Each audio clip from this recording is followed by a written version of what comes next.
Good evening po sa inyong lahat. Thank you for joining us. Dito kami live broadcast sa Schofields. At nandito kami ready to discuss a wonderful po na story o parable sa Bible na Jesus Christ Himself ang nag-describe sa atin. So we're ready po. Sama-sama tayong saliksikin ang mga bagay na ito. At maging malinaw po sa ating lahat. Ano po ang sinasabi? Anong mensahe ng babasahin natin ngayon sa ating buhay, sa ating kaligtasan, sa ating pong tamang pamumuhay bilang mga Kristiyano. Sa gawi po, nakagawian natin, na umpisahan natin lahat ng pagpupulong ay magkaroon po tayo ng worship. Yun po ang maganda, yun ang nararapat para i-acknowledge natin ang presensya ng Panginoon. So, pangunahan po tayo ni Dax. When you're ready. Prepare our hearts to sing this song, Living Hope. Pakiharap mo yung camera kayo.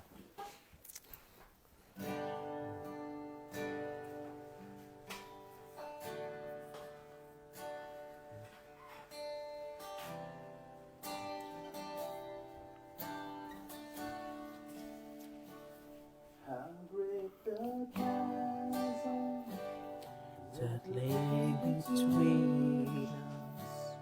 How high the mountain I could not climb. In desperation, I turned to heaven and spoke to you and to then through the darkness, your loving kindness tore through the shadows of my soul. The work is finished, the end is written. Jesus Christ, my living hope.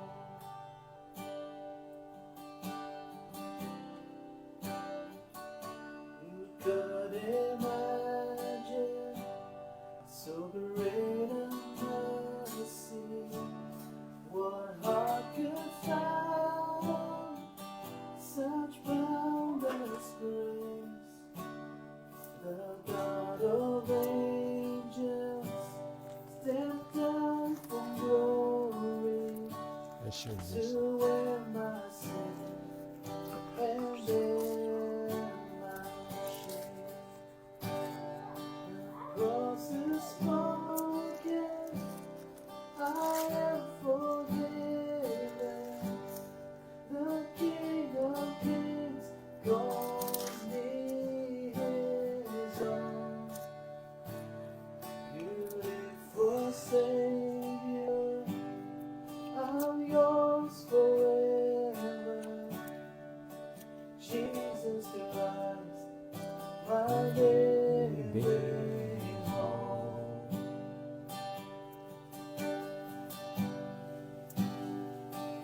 Oh, hallelujah, praise the one who set me free. Hallelujah, death has lost its grip on me. You have broken every chain. There's salvation in your name, Jesus Christ, my living hope.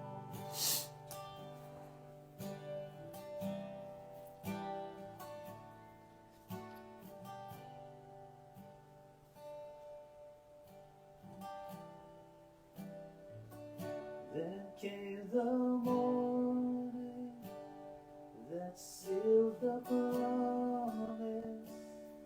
Your buried body began to breathe out of the silence. The roaring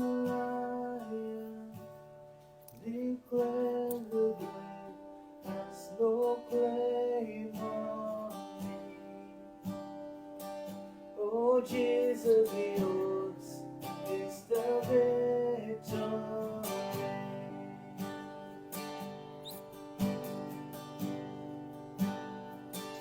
Oh, hallelujah, praise the one who set me free. Hallelujah, that has lost its grip on me. You have broken every chain.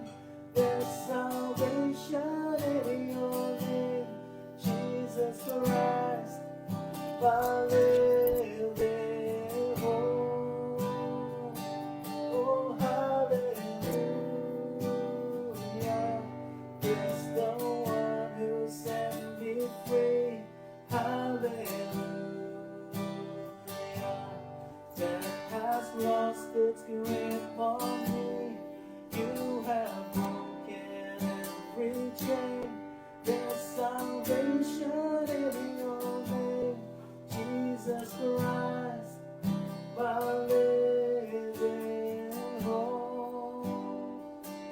Oh, Jesus Christ, my living hope.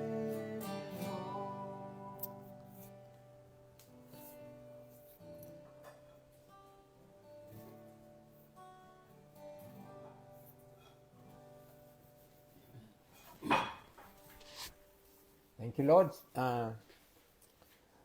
for reminding us, Lord, sa kantang niya na you are our living hope. And there's no other hope for us, Lord, aside from you. Thank you that you are, Lord, our Savior, our God, our Lord, and our living hope.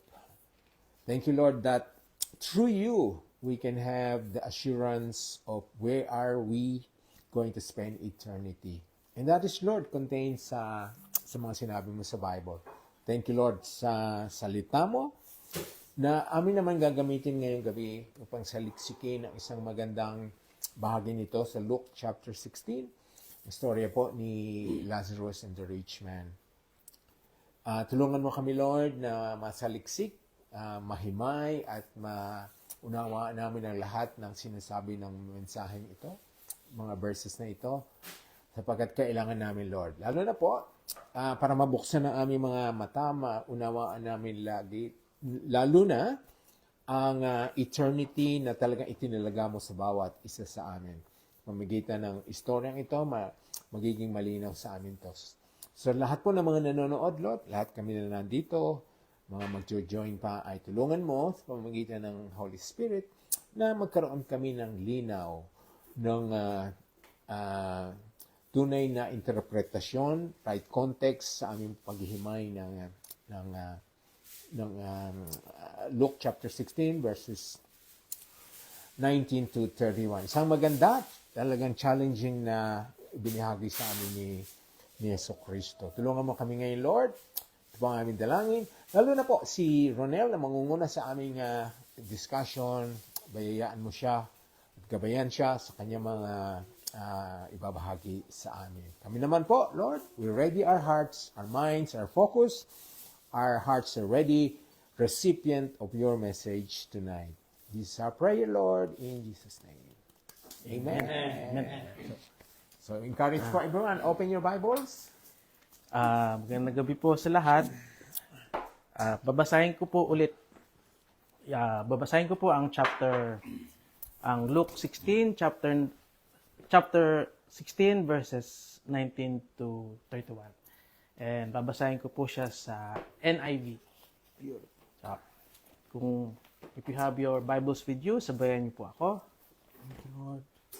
There was a rich man who was dressed in purple and fine linen and lived in luxury every day. At his gate was laid a beggar named Lazarus, covered with sores, and longing to eat what fell from the rich man's table. Even the dogs came and licked his sores. Verse 22, the time came when the beggar died and the angels carried him to Abraham's side. The rich man also died and was buried.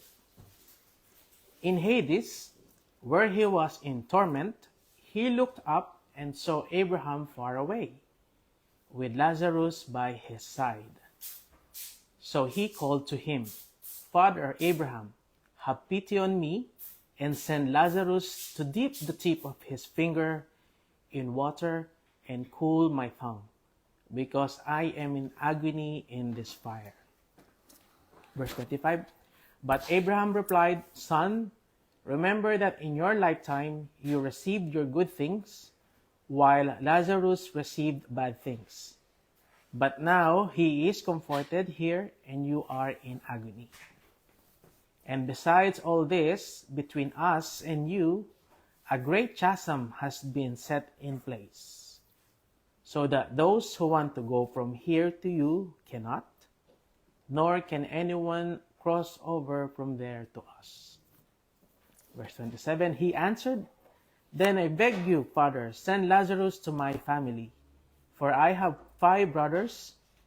Let him warn them, so that they will not also come to this place of torment. Abraham replied, They have Moses and the prophets. Let them listen to them. No, Father Abraham, he said, but if someone from the dead goes to them, they will repent. Verse 31, he said to him, If they do not listen to Moses and the prophets, they will not be convinced, even if someone rises from the dead. So, yun po. That's the whole passage for the rich man and Lazarus. So, makikita po natin sa mga verses na to is Jesus Christ gives us a picture of what happens when people die. And ultimately, what can we do in our present situation? And what happens and what awaits us in the afterlife once we choose how to live our life today. So, basahan po natin sa verse 19. There was a rich man who was dressed in purple and fine linen and lived in luxury every day. So, dito pa lang sa verse 19, makikita po natin yung klase ng lifestyle meron yung rich man. Purple and fine linen is often worn by nobility, royalty, and very rich people. So, sa description ni Jesus, talagang itong rich man na to ay talaga namang mayaman. And every day, he feasts. Kumakain siya ng magarbo sa pang-araw-araw. He's living the life, kumbaga. Talagang filthy rich siya. Ganyan ang pagkaka-describe ni Jesus. Verse 20 naman, kabaliktaran, pinakikilala sa atin dito si Lazarus, which is a beggar. Someone who has nothing. Covered with sores. Ibig sabihin, marami siyang sakit. May ulcerated ang kanyang balat. And in verse 21, he's longing to eat what fell from the rich man's table. Sa pagkaka-describe po dito, ang lifestyle ng mayaman is, brief of context lang, yung tinapay minsan ang pinamumunas ng kamay ng mga mayayaman. Tapos itatapon na lang.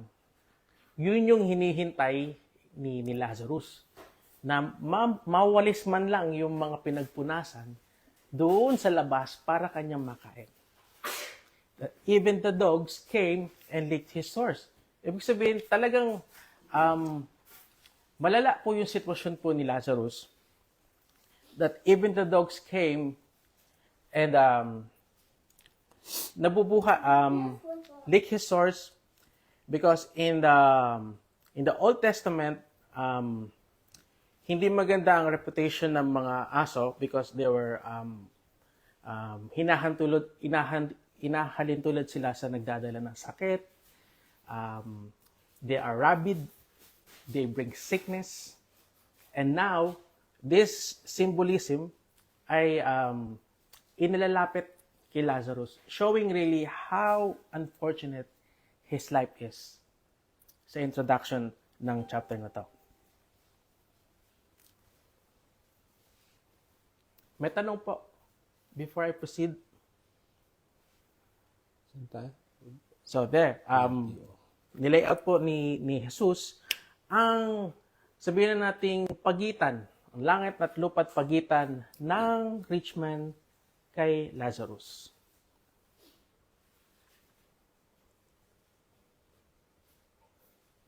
Verse 22. The time came when the beggar died and the angels carried him to Abraham's side. The rich man also died and was buried. So, pakikita po natin, namatay na eventually yung rich man at saka si Lazarus. Pero ang big difference is, si Lazarus was carried by angel and brought him to Abraham's side. Abraham's bosom, Abraham's breast, depende po sa Bible version na binabasa ninyo. The rich man also died and was buried. Kaso, in verse 23, makikita natin, napunta siya sa Hades, kung saan ay nakakaranas na siya ng parusa.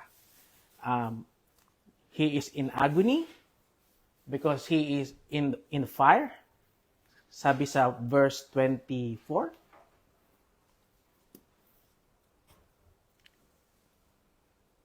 Yun po. Bakit Abraham's side? Bakit Abraham's bosom? Naniniwala po kasi, sa Old Testament po kasi, mga kapatid, when a person dies, if he live the same as his fathers in righteousness, or they share the same faith, they have this belief that when they die, they come back to their ancestors. Sa kung saan po naroroon yung kanilang mga ancestors. So, Abraham's bosom can be called as a place of comfort, a paradise, it's a place of rest. And ang mga supporting documents is nasa Genesis 15:15. Sinabi ng Panginoon kay Abraham, "You, however, will go to your ancestors in peace, and be buried at a good old age." So, ibig sabihin, yung kaluluwa mo will go to your ancestors in peace. Ganyan din ang sinabi sa 25 verse 8, nung si Abraham ay namatay, when he breathed his last, he died at a good age, and he was gathered to his people. Ganyan din ang sinabi sa Genesis 35. Si Isaac naman lived 180 years, then he breathed his last and died and was gathered to his people, old and full of years. Ganyan din sa Genesis 47, when I rest with my fathers, carry me out of Egypt and bury me where they are buried. So, it is a destination of righteous people, sa madaling sabi. Abraham's bosom. It's a place of rest. It is where the angels carried Lazarus, the life of Lazarus, that is where they carried Lazarus in the afterlife. So, makikita natin dito, hindi pinangalanan yung rich man, no? Si Lazarus lang yung meaning. It goes to show lang na although si Lazarus lived a beggar, he lived a very sad life. In this passage, makikita natin na meron siyang pangalan. God knows him by name. Though he was ignored in his life on earth, God knows him by name. He knows his struggles. He knows him personally. And he was even carried by the angels nung siya'y namatay. While this man The rich man, though live in luxury, went straight. Hindi siya inescortan ng kahit anong angel. Straight siya sa eternal torment, sa eternal fire.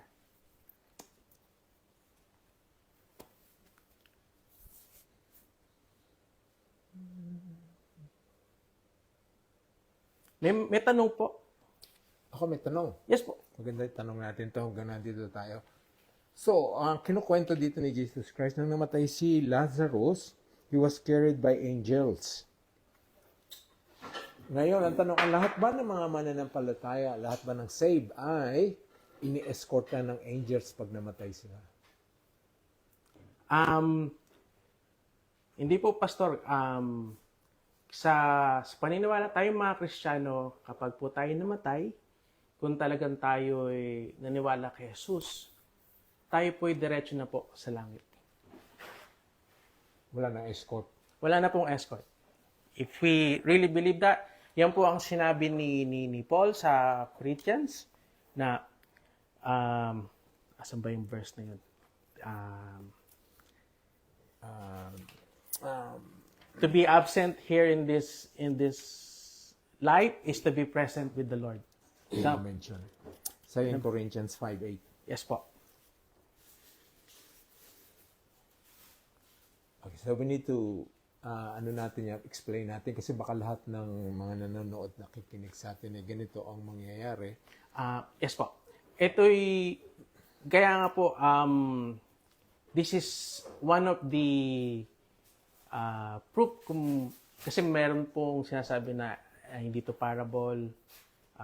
Ito'y glimpse ng experience ni Christ sa eternal life. This is one of the things that proves that this is a parable, because nowhere else in the Bible that says that we are going to be escorted by angels once we die. Because once you believe in Christ, and when you die, you will go straight to His presence.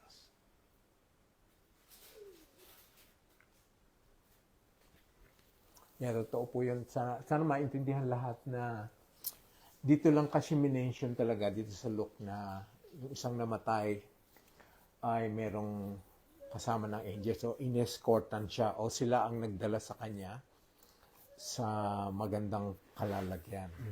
So, no other scripture po na sinasabing ganun na mangyayari. So, we're not saying hindi kasi ito lang talaga Apo. ito lang talaga nagsabi. So, we're not going to say na walang escort talaga. But, kasi nga, we rely on what the scripture says. Ito lang po ang minensyon na talagang sinalubong at dinala ng mga anghel.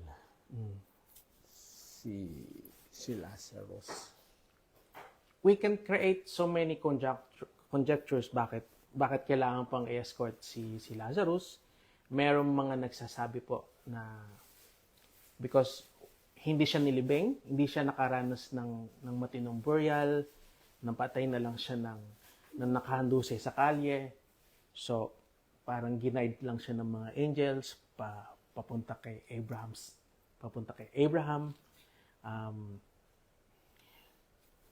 Meron din po nagsasabi na it symbolizes na kapag ikay, although nabuhay ka dito ng marangya, inilibing ka ng maayos, maraming nakipaglibing, kung hindi ka namuhay na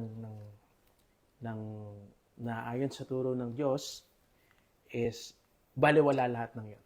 Diretso ka pa rin sa impyerno. Yun po yung sinasabi po na iba. Or we can have the kasi nga tama yung sinabi ni Ronel, yung rich man lang ang binanggit dito na may burial. So maaring wala na siyang burial o tinapon na lang siya sa basura, which is yung mga kaugalian nga ng mga tao doon na mahihirap. Tinatapon na lang sa basura para kainin ng mga hayop o doon na sila mabulok. Pero ano ang application nun sa atin? Sa present life natin? Apo, although nakakaranas po tayo ng hirap ngayon, ng matinding kahirapan, mga pagsubok po sa buhay, Wag po sana tayong bibitaw sa ating paniniwala sa Diyos. Wag po tayong bibitaw sa kanyang katuruan. Lagi po tayong manalig po sa kanya. Because kahit anong paghihirap po natin dito sa mundo, meron pong hangganan yan. May naghihintay po sa ating eternal life in the presence of the Lord. Regardless po ng ating pinagdaanan dito sa lupa. Ganon din naman po, kung tayo'y namumuhay ng marangya, if that life of luxury brings you far from God, kung nadidistract ka sa pera, kung yun ang priority mo sa buhay is magkamal at ng pera, ng yaman, na napapalayo ka sa Diyos, ay sigurado pong meron pong naghihintay sa inyong impyerno. So yun po, pwede kang mabuhay ng marangya dito sa lupa, on your life dito sa lupa, but meron pong hangganan ang karangyaan at kaginhawa dito sa lupa. Because if you fail to live righteously, meron pong naghihintay na eternal fire sa inyo po. Maybe pwede natin dagdag kasi nga, hindi nga, relating to burial at saka yung angels. So, anong sinasabi nun sa buhay natin ngayon? Kasi nga, kung minention na wala siyang burial, walang acknowledgement or anything, pwedeng mangyari sa atin na the world can disregard us, walang pakialam sa atin, hindi tayo binibigyan ng importansya. But we can see here the mere fact na minention yung angels that his death was something kalugod-gud sa Panginoon. So the world can disregard us, but God would always honor us. Would always, although hindi sinasabi nga lahat na nangyayari yun sa mga Christians, but this is sending us a message. Ang mundo, kahit tayo'y baliwalain ng mundo, sa Diyos, tayo ay importante at special. Kahit malagim ang nangyari doon sa natin, sa katawan natin. How beautiful is yung mensahe niya doon sa parting yun.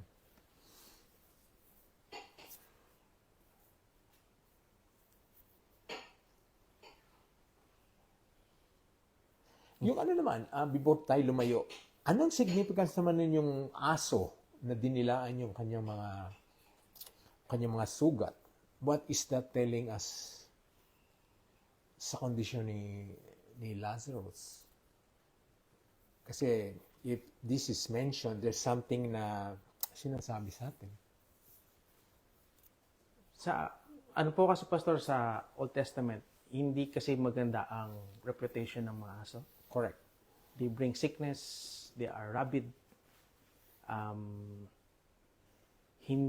Hindi siya pleasant pagka nabanggit po siya sa Old Testament. So, parang idinidescribe po sa atin sa verse na to yung kalagayan po ni Lazarus. Which is? Parang hayop po ang treatment sa kanya. He is disregarded. He is treated like a dog, like an animal. The force of the food. Kasi pag Nalalapas sa hayop. kasi nga it could be pwedeng dalawa ibig sabihin yan.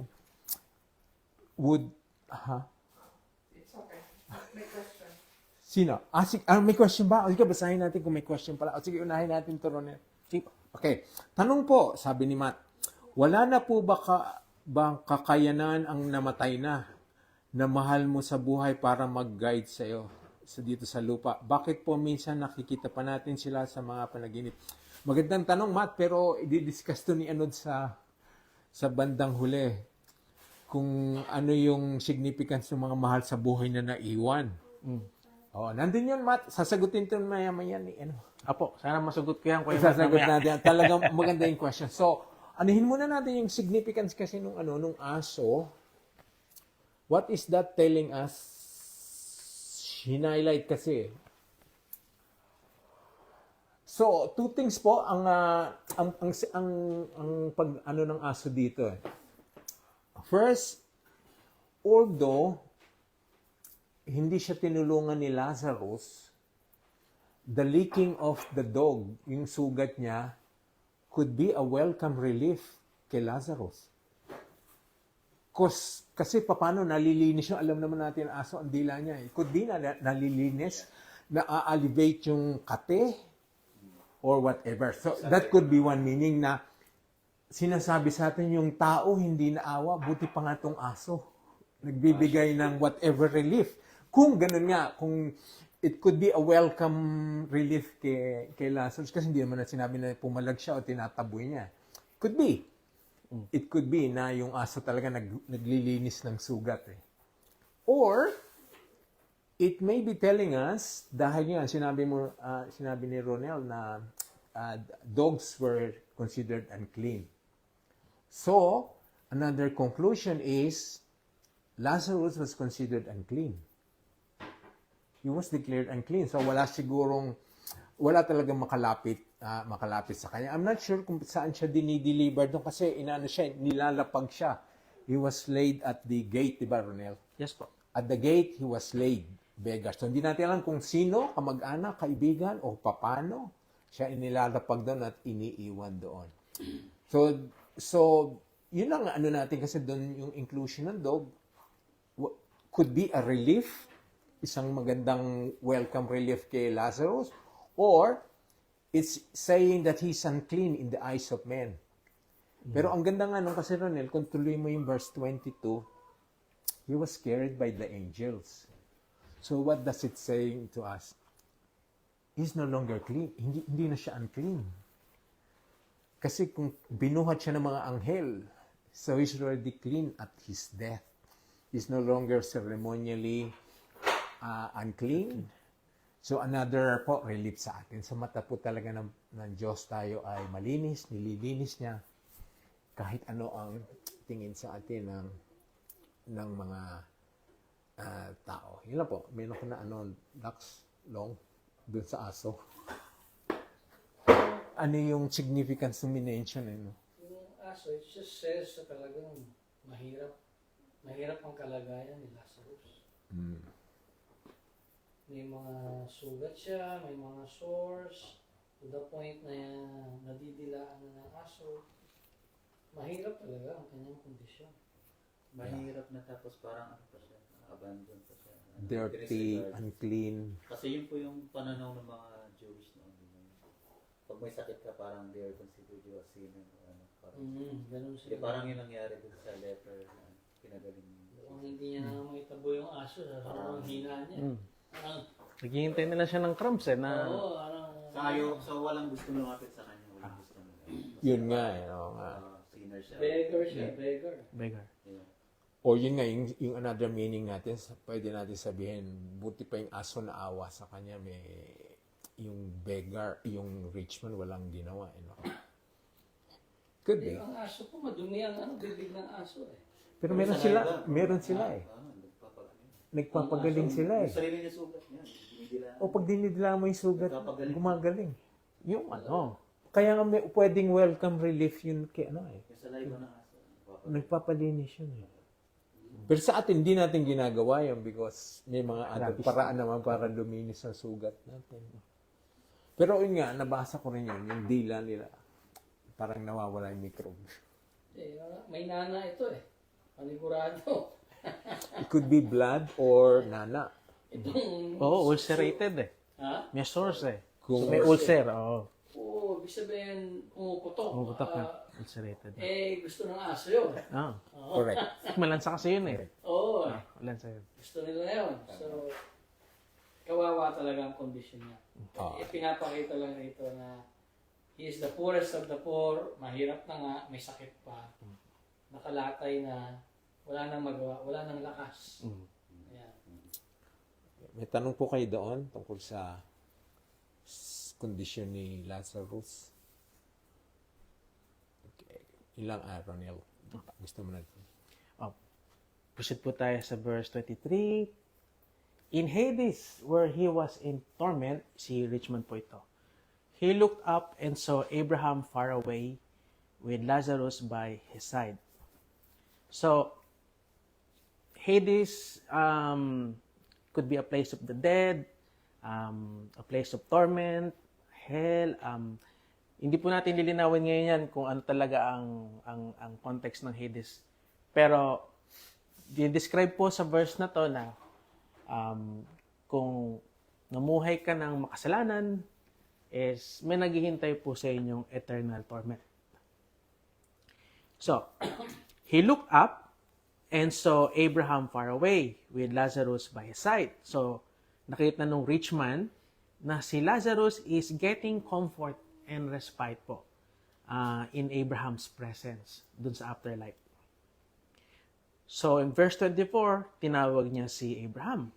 Father Abraham, have pity on me and send Lazarus to dip the tip of his finger in water and cool my tongue, because I am in agony in this fire.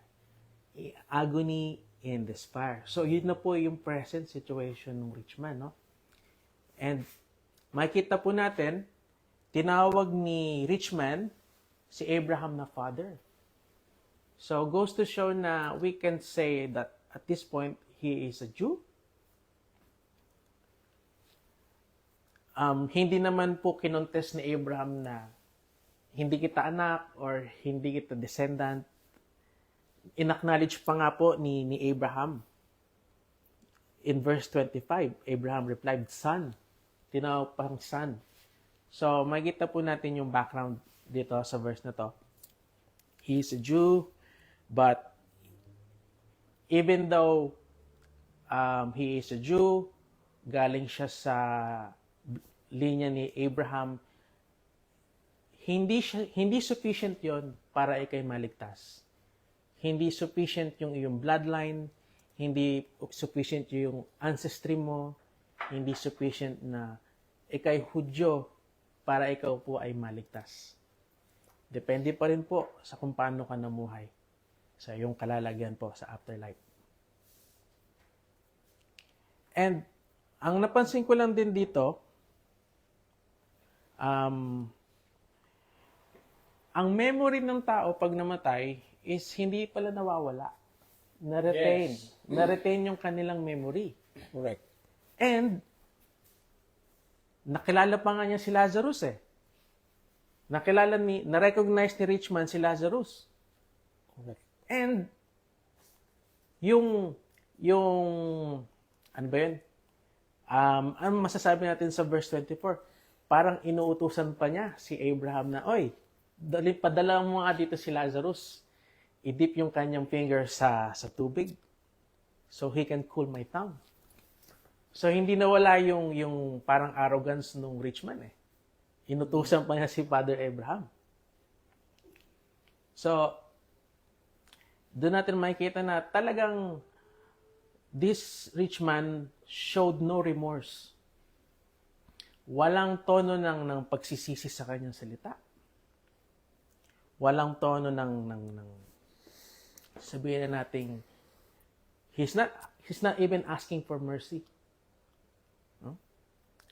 And makikita natin dito, I am in agony in this fire. So talagang mayroong punishment, nararamdaman po. Although ikay namatay na, sabihin natin wala kang pakiramdam, wala kang senses, maaari on physical standards. Dito sa Hades, he is under torment. Natutorture po siya. So, Anong version niya bro? 24. Anong version? NIV? NIV. Ano sabi sa Meron sa King King James, Father Abraham, have mercy on me Okay. and send Lazarus. Sorry. Have pity on me. Sorry. Meron Mercy. Yeah. My bad. Pity? Have pity. have pity. Yun. Oh, mercy. But my point was, Yung ano pa niya. yung arrogance niya, Hindi nawawala. hindi nawawala. Ano sinasabi sa atin nun? Sa tingin ko, Pastor,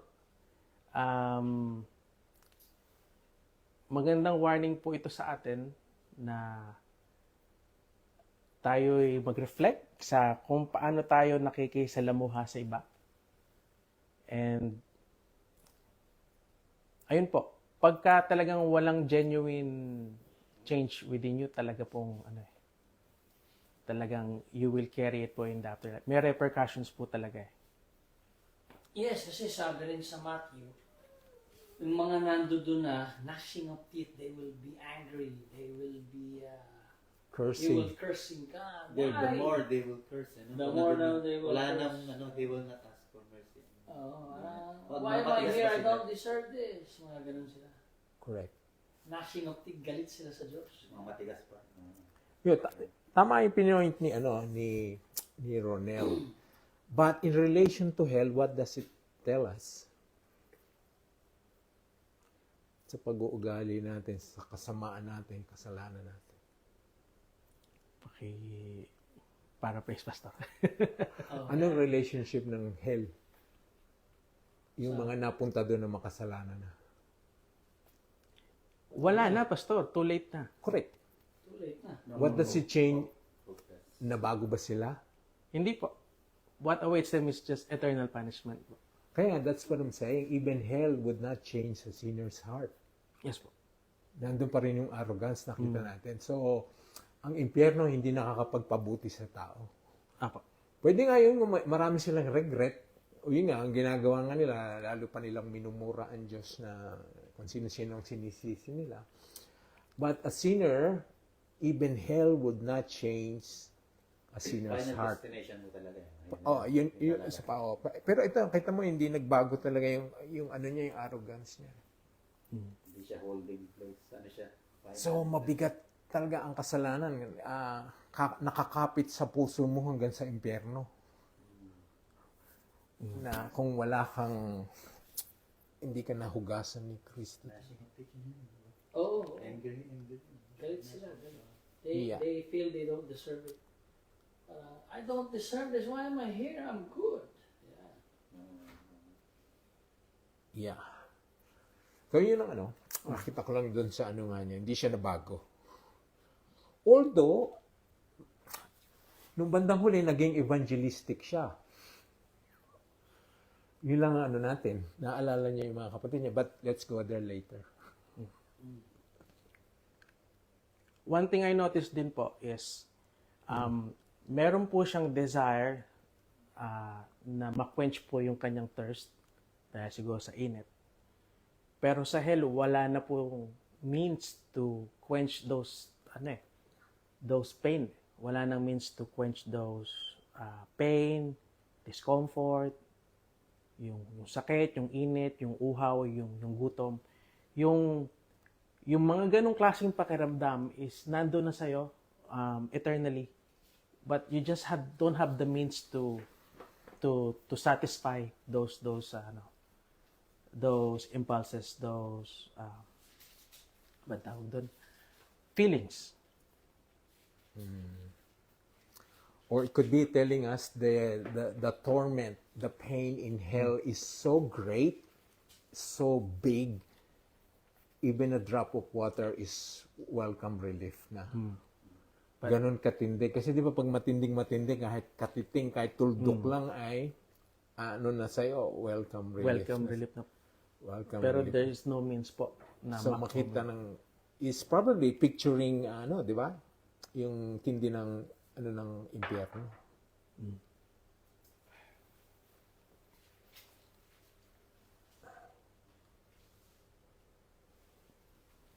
So, may tanong po. Mula na, verse 25 na tayo. But Abraham replied, Son, remember that in your lifetime, you received your good things, while Lazarus received bad things. But now he is comforted here, and you are in agony. So, ano pong ma-pick up natin doon? Na hindi pa natin nabanggit kanina. Nabanggit natin kanina. So, regardless ng iyong paghihirap sa mundo, if nabuhay kang matapat, there is eternal respite, rest, or paradise waiting for you in the afterlife. And so nakita din natin, the rich man received good things. in your lifetime you receive your good things. Sa leksikin natin yan. One thing to note din po, hindi po automatic na kapag mayaman ka is sa impyerno na yung punta mo. Correct. Or pag mahirap ka, sa langit na agad yung punta mo. Let's break that misconception. Hindi po. This is not the amount of your wealth will not determine how you will end up in the afterlife. Sa kung paano ko po talaga kayo namuhay dito sa iyong faith, sa iyong paniniwala sa Diyos. Yun po ang that's one thing that we should highlight this. Hindi porket naka-receive ng good things yung rich man in his lifetime here, babalik ta rin ng Panginoon sa afterlife. Hindi po ganon. May kinalaman po talaga yon sa iyong pamumuhay, sa iyong faith. Inulit ko po. Ganon din po kay Lazarus. Hindi porket namuhay siyang mahirap, may sakit, automatic sa langit ang punta. At this point, we can conclude na si Lazarus ay isang believer. He lived in faith despite living in such kind of life. Kasi yung things dito parang ano lang yung circumstances, saka materials, you know. Kasi things kung ano yung nangyari sa'yo or hindi natanggap mo. Hindi siya related sa faith or sa spiritual na bagay. Parang ganun. Yes. Things kasi sabi niya. Circumstances. Pero dinidescribe ba niya dito sa verse 25 ang spiritual condition ng mayaman? Does it tell us, does it picture, does it paint something dun sa action niya, dun sa nangyari sa kanya, para magkaroon tayo ng idea kung ano yung puso niya, kung anong spirituality niya, kung anong klaseng tao siya. Yes po. Ang isa Anong po ma-pick pinicture up niya? nito Anong is, pinay? although walang scene na pinoint out dito sa parable, ma-highlight dito yung sin of omission nung rich man. Nakita po natin sa past verses, kilala niya si Lazarus eh. Na-recognize niya si Lazarus nung nakita niya si Lazarus sa afterlife. So, ibig sabihin, nare-recognize niya na may beggar sa kanyang gate, but he did nothing to help out this person. Hindi. So, that in itself is a sin of omission. Correct. Which says in James 4 verse 17, therefore to him who knows to do good and does not do it, to him it is sin. Correct. And makikita rin po natin yung bigat ng sin of omission. Nasing bigat din po siya ng sin of commission. Correct. So, yung ano naman ang description sa kanya? Hindi nga niya ginawa yun, what does it tell us? Parang anong magiging na sa kanya? Pagtingin. He's He's a what? selfish. Talagang focus lang siya sa sarili niya, pastor eh. And wala siyang compassion. Wala siyang hindi niya ginamit yung rich niya to help the poor, to help people in need. Kagaya nung napag-aralan natin last time, sa earlier verses po, yung parable of the shrewd manager. Hindi niya ginamit yung yaman niya to gain treasures in heaven. Correct. Talagang nagpo-focus siya sa luho talaga. Puro luho lang. Doon niya ginamit yung kanyang wealth sa puro pasarap. Okay. It's interesting si Jesus Christ nagde-describe nito. But there's no mention about the only way to heaven, the only way na para makarating sa langit. Hindi niya mention or anything, or madodraw na natin yung conclusion tungkol kay Lazarus. Kasi nga, di ba, ang isang taong na-regenerate, na born again, Kasi nga dito hindi niya man minention na born again. Hindi niya sinabing, you must be born again. So, na ano na lang natin, nasa langit siya, nasa presensya na siya ng Diyos ni Abraham. But Jesus Christ did not even mention about going through Him, believing Him, tanggapin siya. And yet, makikita natin dito, Ronel, na it's giving us a picture na related sa other scripture. Kasi you mention mo nga yung omissions, sino po omissions? Ano ang sa mga nanonood sa ano ang pinaka-ebidensya po, anong magiging ebidensya ng isang taong na born again na na-saved? Anong ebidensya makikita sa kanya? Good works. Doing good works. Yes. Tama Yun. sa- Kaya nga, kung parang tumalong ka dito sa nakita mo na hindi siya gumagawa ng kabutihan, so we can draw na he's not saved. Kasi nga, kung talagang siya, makadiyos siya, nakikita dapat ang kabutihan sa kanya. Makadiyos, mabubuting gawa. Kaya, hindi rin sinasalungat ang katuwaan ng Biblia. Parang dito, ipinakita lang ang ebidensya na wala siya sa Diyos. Wala siyang, kasi hindi nakikita ang good works sa kanya. And it's good din, maganda rin, minention mo Ronel, na Jesus is not preaching about salvation through good works. Kasi nga, hindi pinipreach dito sa istoryang ito na gumawa ka na mabuti, pakainin mo mga pulubi, tulungan mo sila, ikaw ay mapupunta sa langit. Parang ito, pinipicture sa atin yung puso ng isang unregenerated unbeliever, wala sa Diyos. Okay. So, verse 26 na po, wala pong tanong. And besides all this, between us and you, a great chasm has been set in place, so that those who want to go from here to you cannot, nor can anyone cross over from there to us. So, makikita po natin, ulit, sinasabi po ni Jesus dito na wherever you end up in the afterlife, it's fixed, it's final, God has put it in place, and wala na po makakapagpabago nun. There is a great chasm.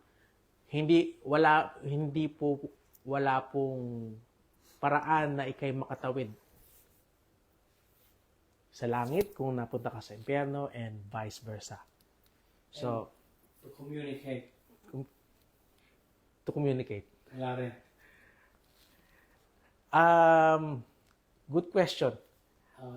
Huge Walang gap. huge gap. So it only means hindi rin pwedeng mag-usap ang dalawa. Magandang mga pag-aralan yan. Mag-deep dive tayo sa mamaya siguro. Habang kumakain. Condition of the dead. Pero yun po Ano wala tanong mo? pa nag-jump na ako. Di ba sa po yung sa Lake of Fire sa Revelation, nandun yung presensya ng Lamb. Nandun siya. Sinabi ba? Apo. In the presence of them. So, nakikita ni Lord yung Lake of Fire. Pero hindi ko alam kung may communication between. Wala. The heaven and hell, wala nang communication. Pero It cannot God happen. sees everything. that sees everything. Pati Nakikita pa rin Pati yun. yung yung torment mo. Kasi nga, di ba walang naitatago sa In the presence of the Lamb. Sabi. Ito kasi parang nasa shoal pa lang sila. Realm of the dead Okay. at this point. Pero wag po muna tayo mag-deep dive. Masyado siya na layo. But yun po siya sabi ng verse 26, there is no way you can transfer or change. Your circumstances is fixed when you die. So hindi po totoong may purgatorio, hindi po totoong may second chance. second chance, wala pong spiritual walang second progression, wala pong reincarnation, wala pong annihilation. There is life after death, and it is fixed wherever you end up. Okay. So where are you going to make your decision? Dito po sa lupa habang ikaw po'y Hanggang nabubuhay. buhay pa. Yes po. Because after death, wala na. Apo. Too late na po. Kasi siya, hindi na talaga mabago eh. Fix na po. Fix. Set in place. Ayun, magandang paalala sa atin po.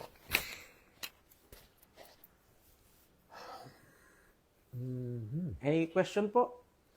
May question dito bago tayo lumayo. Kasi maganda yung question ni ano. Verse 26. Kasi bago lumayo. Sabi, yung question ni Matt, sabi, tanong po in reality, yung tao po ngayon sa mga lansangan, mga palaboy, walang matirhan, walang makain, lahat po ba sila ay nasa pag-iingat ng Diyos? Sinabi na ni Ronald na yan. I-explain niya. Ano yung sabi? Yung status. Yung estado mo sa buhay in this life will not determine of where you will end up. Yung provisions ng Panginoon, yung grasya ng Panginoon is para po sa lahat ng tao. Yung kanyang common grace. Ano po? Now, it's up to you to have a personal relationship sa Panginoon, whether you're rich or you are poor. Yung pangangalaga, sinasabi nating mga may hirap ay nasa pangangalaga ng Panginoon. I'd believe and I'd say na yun po yung common grace. Na binibigyan tayo ng pagkakataon ng Panginoon sa pang-araw-araw na maniwala sa Kanya, to lean on Him, to believe in Him, to accept Him as your Lord and your Savior, regardless of your circumstances. I hope na sagot ko po, Kuya Matt. Kung hindi ko po nasagot, si Pastor po ang sasagot. Oo nga, kasi nga, although marami talagang scripture after scripture, lalo na sa Proverbs, maraming binigay sa atin instruction ng Biblia na tulungan ng mga pulubi, wag silang pabayaan kung kaya. Ang dami nun sa Proverbs. Even si James, di ba sinabi, anong klase yung pananampalataya mo? Kung sasabihin mo lang sa nangangailangan, the Lord bless you, o I'll pray you kung wala ka namang ginagawa. So, masasabi nga natin, totoo yun, lahat naman tayo may common grace. Pero meron kasi mga pulubi na talagang nanatili sa ganong sitwasyon, hindi nagbago, hindi rin natin masasabi na lahat sila ay naging ligtas o napunta sa langit. Kasi hindi naman kinwalify na lahat ng beggars, lahat ng pulubi, homeless, ay mapupunta sa langit. So, common grace, Matt, ay tumatanggap sila. Yung salvinic grace ay hindi natin masasabi kung meron sila noon o wala. Kasi nga, depende pa rin yun kung sila ay mananampalataya, maniniwala sa kaligtasang ini-offer ni Jesus. So, hindi natin nabasa, hindi natin nakita ang ebidensya ng lahat ng pulubi, lahat ng homeless ay tinulungan ng Diyos. Sa makatuwid nga, sinabi ng Diyos noong sa mga disipulo, sabi niya, bakit hindi mo ibenta na yung ointment na pinapahid sa iyo at ibigay sa mahihirap yon? Sabi nga ni Jesus, you would always have the poor. Laging yung kasama laging merong mahirap, laging may pulubi sa paligid mo. So yun ang Matt, hindi natin masasabi na sila hindi pinapangalagaan ng Diyos or tatanggap sila ng lahat ng relief, pangangalaga ng Diyos. Kasi nga nakita natin, Matt, na kahit mga naman naging Kristiyano, ang mga tao ay hindi rin naman inalis ng Diyos sa instant na kahirapan. Hindi rin naging mayaman, hindi kagad naging maginhawa ang buhay nila. Pero alam natin, sinabi ng Biblia, Matt, na gusto ng Diyos na tulungan natin ang mga pulubi. Kaya ang dami niyang instruction na gawin niyo ng mga tao. Meron.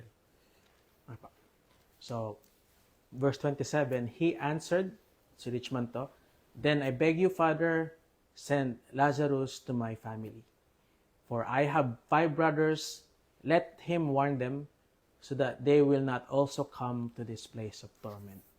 Ngayon, makikita po natin muli ang arrogance ni Richmond dito sa verse 27. Gusto niya ipadala si Lazarus sa kanyang pamilya.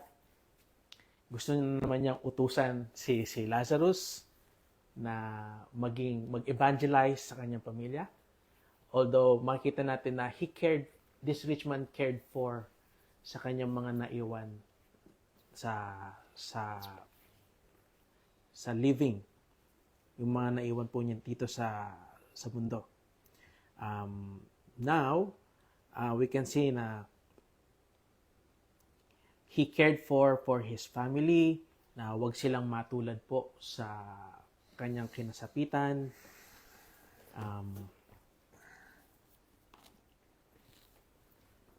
And now he's begging for something that's very hard to grant. Napaka-imposible po, no? Pero wala na siyang magagawa eh.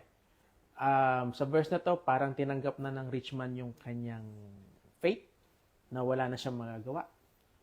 But there is a glimpse of hope in him na kung pwede maipadala si Lazarus pabalik sa lupa para magbigay warning sa kanyang mga mahal sa buhay. But of course, as we all know, too late na po.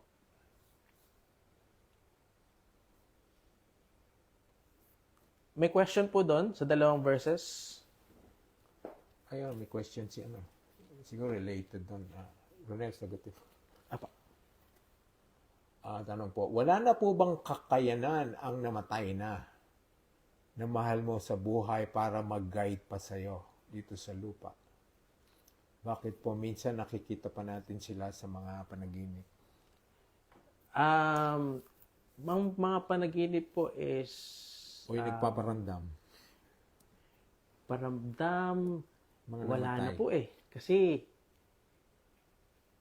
ang kaluluwa po natin is diretso na, is either sa langit or sa lupa. To be absent in the body. Is to be present with the Lord.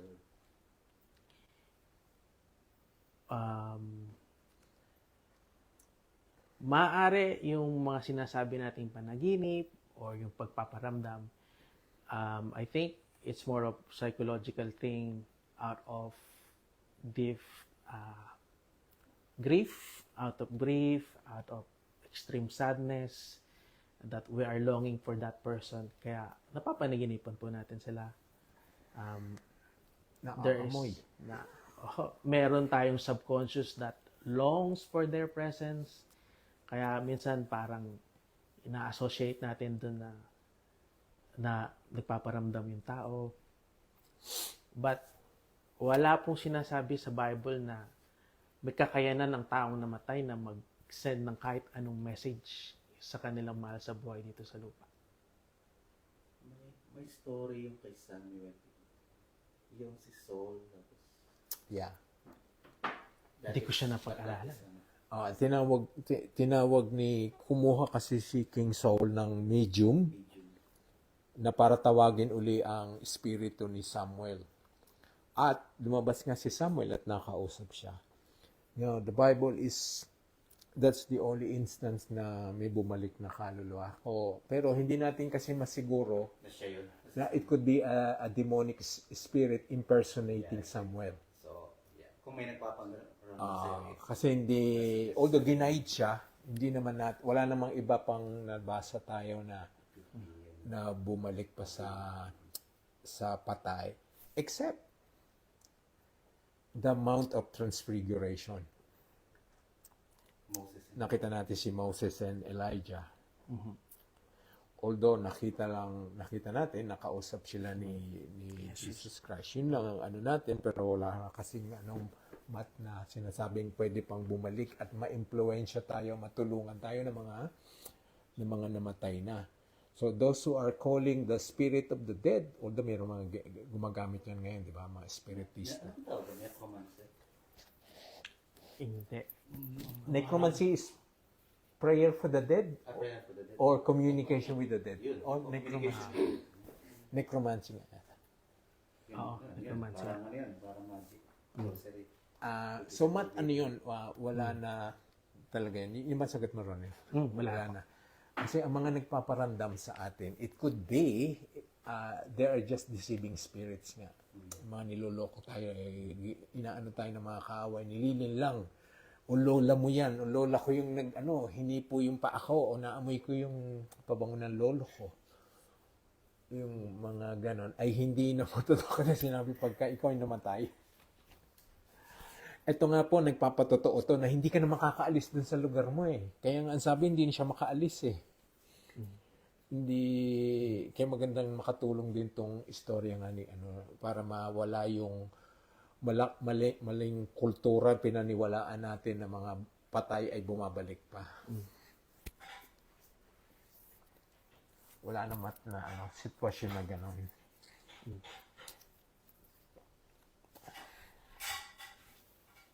Okay na po. Dapat na po tayo matapos. Verse 29, Abraham replied, "They have Moses and the prophets. Let them listen to them." So ano po ibig sabihin ng Moses and the prophets? Sinasabi lang po ni Abraham dito is, he is pertaining to the commandments given to Moses, yung Pentateuch, yung mga sinasabi po ng mga propeta sa pagdating po ng ating ng Mesiyas. Lahat po yun nasusulat po. And it means that the rich man had all the information available for him nung siya'y nabubuhay. And that same information is available din doon sa mga kapatid ni rich man. Let them listen to them. Ibig sabihin, let them hear the commands, let them read the scriptures, let them understand, let them accept whatever is written.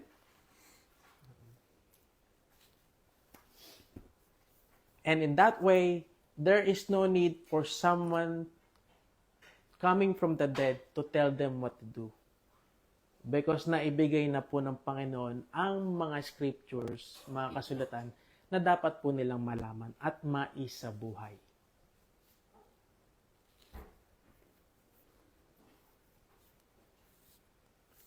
So makikita po natin yung content, nagko-content pa si Richman sa verse 30. Sagot niya, "No, Father Abraham," he said, "but if someone from the dead goes to them, they will repent."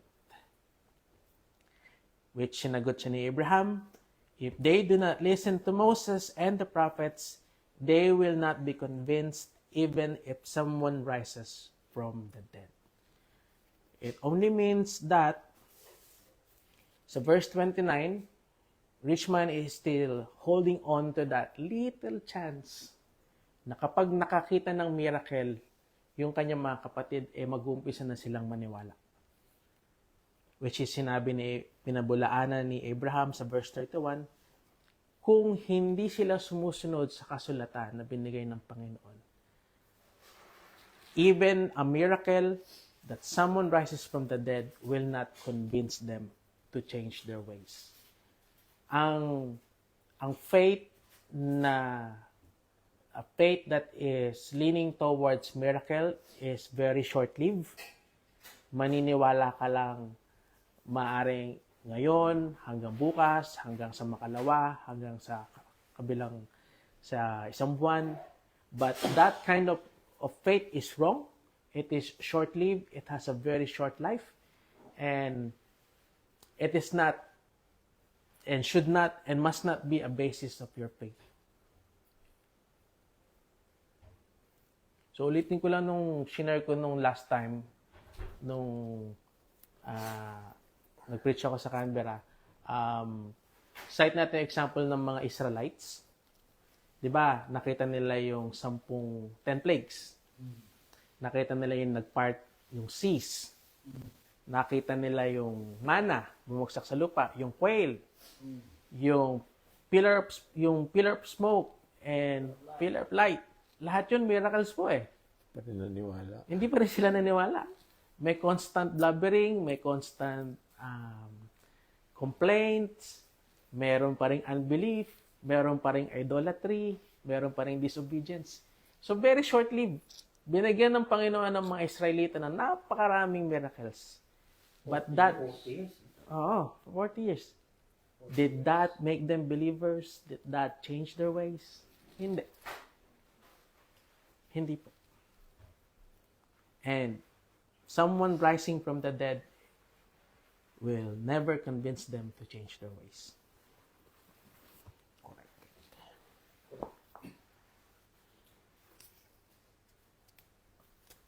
May tanong pa po. Dagdag ko lang sa 30. And he said, sa King James, when he said, Nay, Father Abraham, but if one went unto them from the dead, they will repent. So alam ni rich man, makasalanan din yung mga kapatid niya. Correct. They will repent. Correct. So, repent, sabi, hihingi rin sila ng tawad. Alam niya na yung mga kapatid na hindi rin humihingi ng tawad. Yeah. So, talagang si rich man at mga kapatid niya ay talaga rin dinescribe dito na makasalanan sila. Nagkataon lang na mayaman yung rich man. Ayun. Yeah. So, wala sa kanila yung repentance. Which is true. Kung hindi ka maniniwala dun sa kay Moses and the prophets, which testifies to the Son that who rose from the dead, eh hindi ka rin talaga maniniwala dun sa taong who rose literally from the dead, which is Christ. So magkasama ang New and Old Testament. If you are not believing the prophets and Moses that they prophesy, testify to the Son who rose from the dead, then there's no point, hindi ka rin talaga mapopersuade na maniwala doon sa who rose from the dead, which is Christ. Unless, yun nga, the Holy Spirit moved, God moved, and lead you to, draw you to Christ, and then you will be saved. But yes, the context is that they are unrepented dito. Yun lang. And also, ito kasi, parang sinagot din to, na the scripture is sufficient. Kasi parang sinasabi niya, it's insufficient po, hindi po husto ang salita ng Diyos. Magpadala po kayo ng buhay o gumawa ng milagro. And yung sagot nga ni Abraham, which is yung pinapaniwalaan natin ngayon, scripture is sufficient. Lahat ng kailangan nating malaman, paniwalaan ay sa pamagitan ng scripture. Wala nang makakatulong sa atin para lumago o lumaki ang pananampalataya natin o mabaliktad yun. Kaya sinasabi, the scripture is sufficient o yung sufficiency of scripture na sinasabi. Ang lakas ng protesta niya. Sabi niya, they have Moses and prophets. Parang ganito ang tono niya. No! Father Abraham. Parang ang lang, no! Hindi po. Kulang yan. Parang gano'n na nakita ko na picture ko yung tono niya in verse 30. No, Father Abraham. But if someone from the dead goes to them, they would repent. May question dito. Sigutin natin bago lumayo. Ito kasi sabi ni Matt, si Matt na naman, totoo po ba yung sundo ni kamatayan? Sinusundo ba tayo ni kamatayan? May ibang sundo po ba sa tama-tama? Kasi nga maraming na sa mga pelikula, sa mga comics nakikita natin si kamatayan sinusundo yung mga makasalanan. Sasagutin mo. Hindi po. Mabait pa si kamatayan eh. May dala siyang gano'n yung kalawit. Oo. Meron sa Revelations na pinepersonify yung Hades. At meron dalawang verses doon. But it doesn't mean that meron talagang being as kamatayan na nagsusundo sa mga tao naman. Hindi po. Wala pong... That's not supported by the Bible. Matt, walang nagsasabi na wala kasi scripture yun na sinusundo o mayroon pang ibang maghahatid. sa mga makasalanan. Pero ito nakita natin, basta ang isang makasalanan ay namatay pag susunod niyang consciously is agony and torment. Kasi nga, ganito ang nangyari. Namatay siya, tapos nakita na lang niya na nasa impyerno na siya. Ano pa yung verse na ano yung sinasabi yung there's, ang tawag doon? Meron ka lang isang buhay, then there comes judgment. Judgment, sa Hebrews is appointed unto man wants to die. And then judgment. Yun na nga. From the Lord. Yun na. So, walang walang scriptural basis. Although maraming mga kathang isip ang tao na pinapalaganap yun, nababasa natin sa pelikula, sa mga comics, pero walang sinasabing scripture na gano'n ang mangyayari.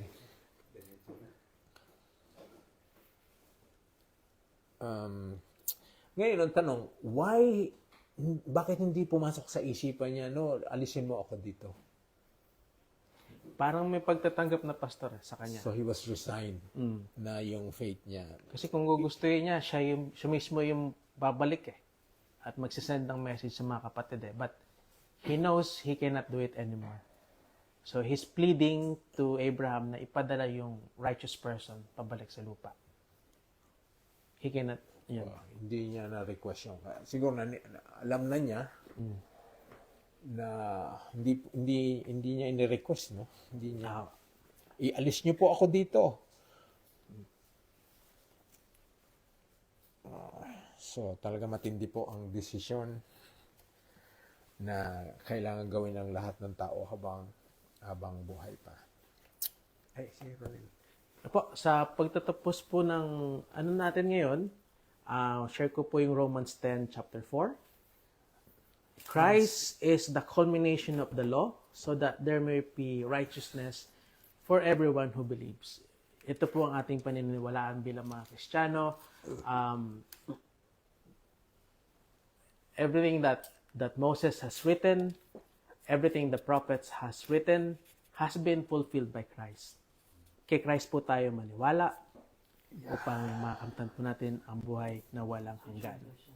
And, wag po tayong, habang tayo nabubuhay dito, wag nating hintayin, wag tayong umabot sa sitwasyon na we want someone to evangelize for our loved ones.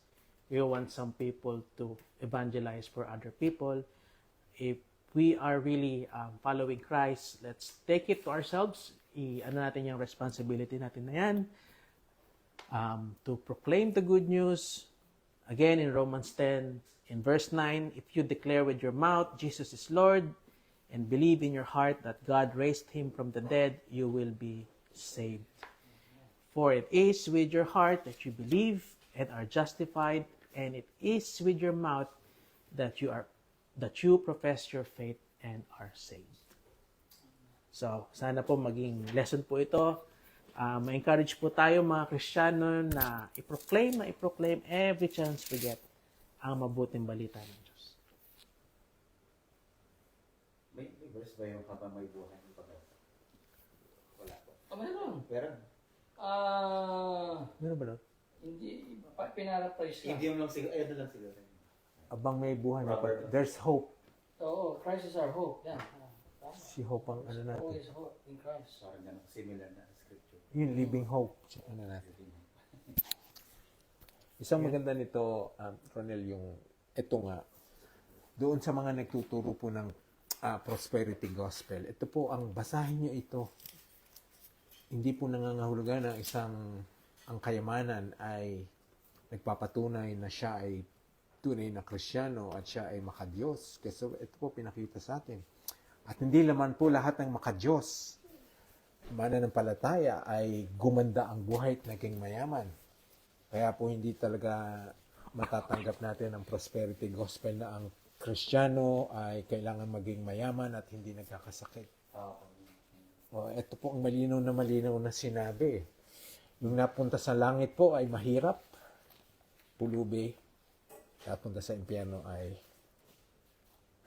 ay nagkaroon ng abundance and prosperous. Sabi na nga natin, prosperous ang naging buhay niya. Bakit pa nila tinuturo yan? Ang dami naniniwala, sige, no? Ayun yun. Ang dami naniniwala talaga, no? Kasi madaling ano paraan. Prosperity gospel. Yung prosperity, no? Kailangan mayaman ka at kailangan wala kang sakit kung tunay kang Kristiyano. Ito, ang laki-laki pong ebidensya na itong pinakita sa atin na istorya ni Lazarus na hindi totoo. Rich man and Lazarus. Madali yan. Kasi lalo ka pang maghihirap ka. Christian ka. Kasi mape-persecute ka. At Or hindi ka aalisin sa hirap. Hindi ka aalisin sa hirap, sa problema, or pwede pa ngang madagdagan ng persecution. Bakit hindi pinangalanan ang mayaman?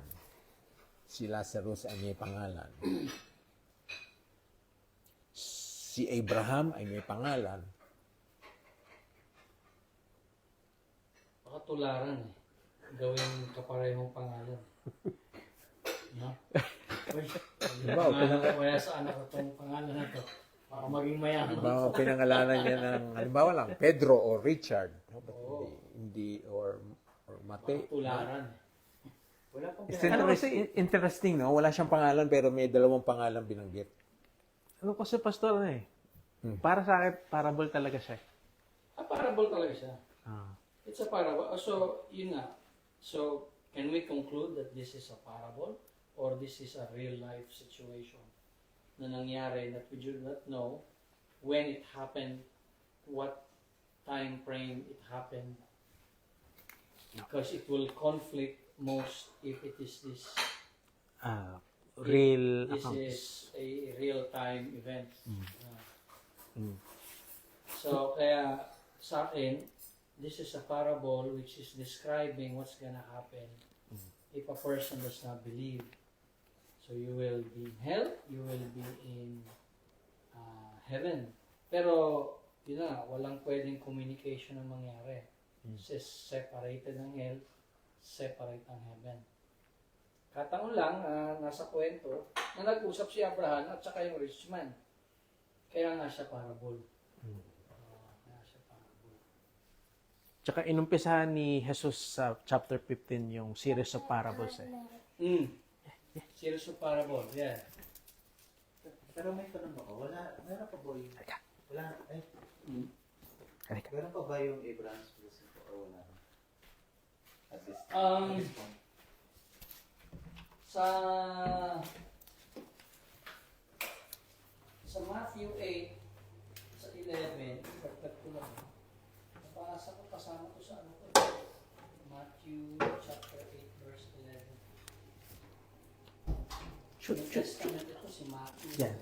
And I say unto you that many shall come from the east and west, and they shall sit down with Abraham and Isaac and Jacob in the kingdom of heaven. Sinabi na may mga Gentil na makakasama si Abraham. Katulog po, sinupo sa kasama si Abraham sa Isaac and Jacob. At meron din namang mga Hudyo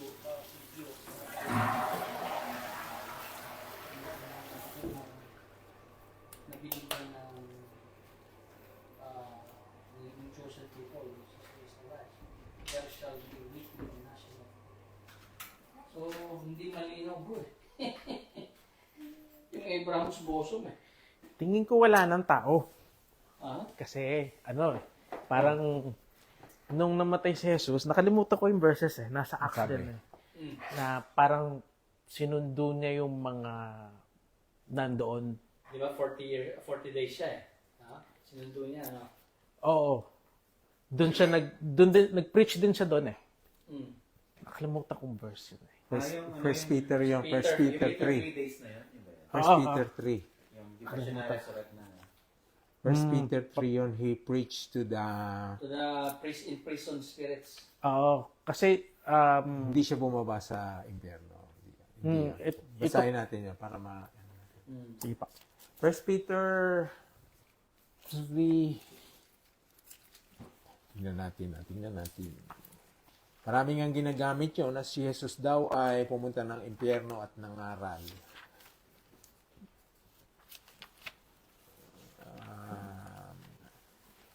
Ano nga yun? Alam mo ba yung First Peter? Tingnan natin, hanapin natin, ha? Para makita Wala natin. sa internet, Pastor. Kasi nga related yun dito. Opo eh. Basahin natin. First Peter 3.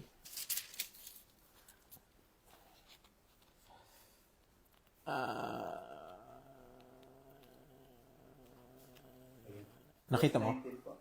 Verse 18. 19. Saan? Ganon. First Peter 3:18. For Christ also suffered once for sins, the righteous for the unrighteous, to bring you to God. He was put to death in the body, but made alive in the spirit. Sana hanapin sa Tagalog. After being made alive, he went and made proclamation to the imprisoned spirits, to those who were disobedient long ago, when God waited patiently in the days of Noah, while the ark was being built. Pero sa Tagalog, explain natin ito. There's Tagalog mo. Ito po ay maraming nagtatanong kung si Jesus ba ay pumunta ng impyerno at nangaral. Tingnan natin. Nabasa mo yung Tagalog? Ay, nakita mo. Sa Apostles' Creed sa Catholic po nabanggit na he descended into the dead. Oo, yung Apostles' Creed. Yun lang po. Pero walang Basahin natin sa Tagalog. Anong 1 Peter 3:18.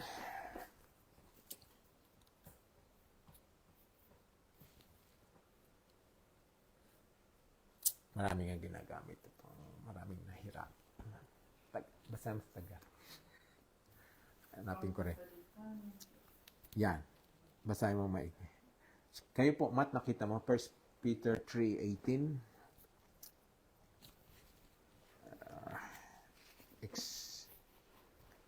First Peter. Sapagkat si Kristo nga ay pinatay kahit wala siyang nagawang masama. At minsan lang siya namatay para mapatawad ang mga kasalanan natin. Siya na walang kasalanan ay pinatay alang-alang sa atin na mga makasalanan para madala niya tayo sa Diyos. Pinatay siya sa laman pero binuhay siya sa Espiritu.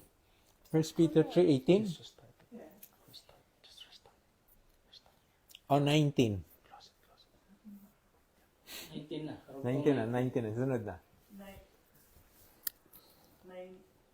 Bakit gano'n? 19 to 20. Sige, pwede. Oh. At Magkadoktong. sa kalagayan niya, espiritual, nangaral siya kahit sa mga espiritu ng mga taong nakabilanggo na hindi sumunod sa Diyos noong panahon ni Noe. Sa panahon ni Kiyon, matyagang hinintay ng Diyos ang pagsampalataya niya sa kanya habang ginagawa ang barko. Ngunit 8 taon lang ang Walong Walong tao. tao lang ang Ang sumampalataya nasave. at pumasok sa barko at nakaligtas sa tubig. Okay. So, hindi po nangangahulugan na si Jesus ay bumaba ng impyerno at nangaral. Kasi nga, nangaral siya sa mga taong naka-imprison. Naka-imprison na. Ibig sabihin, nasa impyerno na. Saka po buhay na siya dito after being made alive. Okay. Ito po ang ano, Kasi resurrect na siya. ang sinasabi po kasi dito, yung spirit ni Jesus ay ginamit ni Noah para i-preach doon sa mga taong yon nung panahon na yon. So, ang binabanggit dito, kung iaano natin, itatama natin ang kontekstong yon, nangaral si Jesus doon sa mga tao na ngayon ay nasa impyerno na. So, nangaral siya nung buhay pa yung mga taong yon sa panahon ni Noah na hindi sila nakinig. So, kasi nga binanggit niya, the Spirit of Jesus was with Noah to preach to the people while they were still living. Pero ngayon, sila lahat ngayon ay nasa impyerno na. So, yun ang sinasabing, hindi siya nagpunta roon nung atay na, kundi pinangaralan sila na ngayon ay nasa impyerno na. Kasi hindi po sinusuportahan ng ibang scripture na siya po ay nagpunta ng impyerno Although sinabing he descended on the lower part of the earth. Hindi rin naman yun ang sinasabing na yun ang impyernong pinuntahan niya. So kung babasahin po natin yung scripture na to, nangaral si Noah, ang dala ni Noah is the Spirit of Jesus Christ. Yun ang unang binanggit na nangaral si Jesus. Kaya nga naligtas noon ay 8 lamang. So yung lahat ng hindi nakinig ay ngayon ay nasa impyerno na sila. So yun po ang sinasabi kasi wala nga ibang so he was proclaiming the past and the present. Kasi related po Nangaral sa siya context din niya. the past, yung mga taong yun ngayon presently nasa impyerno na. Yung po kasi context niya is about baptism. Included. So parang Oo, tsaka nga kasi sila yung si Noah, while Noah was in the ark being built. Okay. Kaya nga,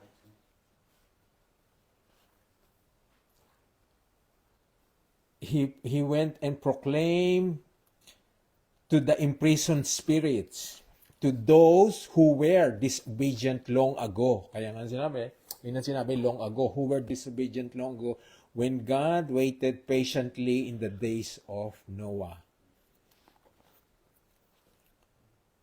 Okay. So, isa yun sa mga talagang nahirapan at nagkaroon ng iba't ibang interpretasyon. Pero yung unang ang tamang konteksto no na kasi nga hindi kailanman pinangaral ng Biblia na meron pang pagkakataon o meron pang second chance sa mga nasa impyerno. What's the point of Jesus Christ going there and preaching doon sa mga kaluluwa sa impyerno? Wala na naman sila mangyayari. So, ang talagang tama noon, noong buhay sila ipinangaralan. Pero ngayon, sila ngayon ay nasa impyerno na. Kasi pagka ganun po, magkakagulo-gulo ang katuruan ng Biblia. I-apply natin. Ngayon, yung sinasabi naman ni Ronel na he led, so Ephesians 4, 8 to 10. Tingnan natin. Ephesians 4. Ano ba yung sinasabi? Na he led the captives free. Baka yun nga ang sinasabing kaya wala nang laman ng Abraham's bosom. Ephesians 4, Ephesians 4:8. verses 8 to 10.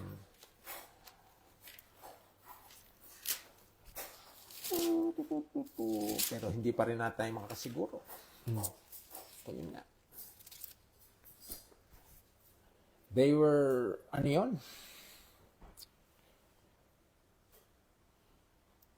Verse 7, to each one of us grace has been given as Christ apportioned it. This is why it says, when he ascended on high, he took many captives and gave gifts to his people. Sino sinasabi mo rin yun? He took many captives. Nakasama niyang umakyat sa langit. Verse 9, Pastor. What does he ascended mean? What does he ascended mean except he also also descended to the lower earthly regions? Kaya yun nga. Tinutukoy ba doon ay impyerno yung lower earthly regions? He who descended is the very one ascended higher than all the heavens. Okay. Baka yung meaning lang po dito namatay siya. He died. Lower earthly region, ina-address nun ay yung kanyang incarnation. Nasa langit ay bumaba sa region ng daigdig na ito. Yeah. So he's addressing his ascension and also addressing his incarnation. Yeah, naging tama. Okay? So hindi siya, again, this is not a scripture telling us that bumaba siya ng impyerno. Kasi lower earthly regions is not another term for Sabi sa 8, when he ascended on high, he led a host of captives. yon. Nung nabuhay si Kristo, may mga patay hong nabuhay.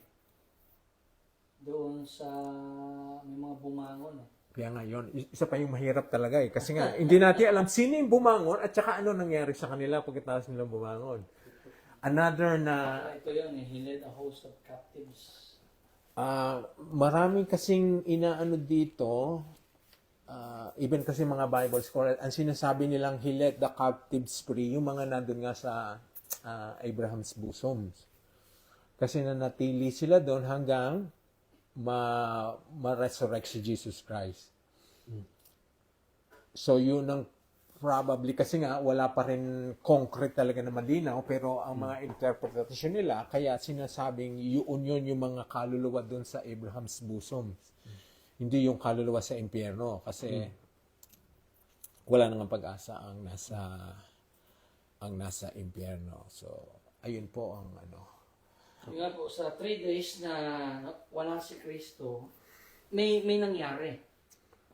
May mga nangyari na hindi maipaliwanag, na hindi natin ma-explain. Nung namatay siya, at nung bumangon siya, yung period na yun ay matalinghaga. Matalinghaga, na hindi natin kayang explain. We can only kasi nga balikan natin yung sinasabi mo sa repentant thief. Repentant? Yung sinabi mong, today you will be with me in paradise?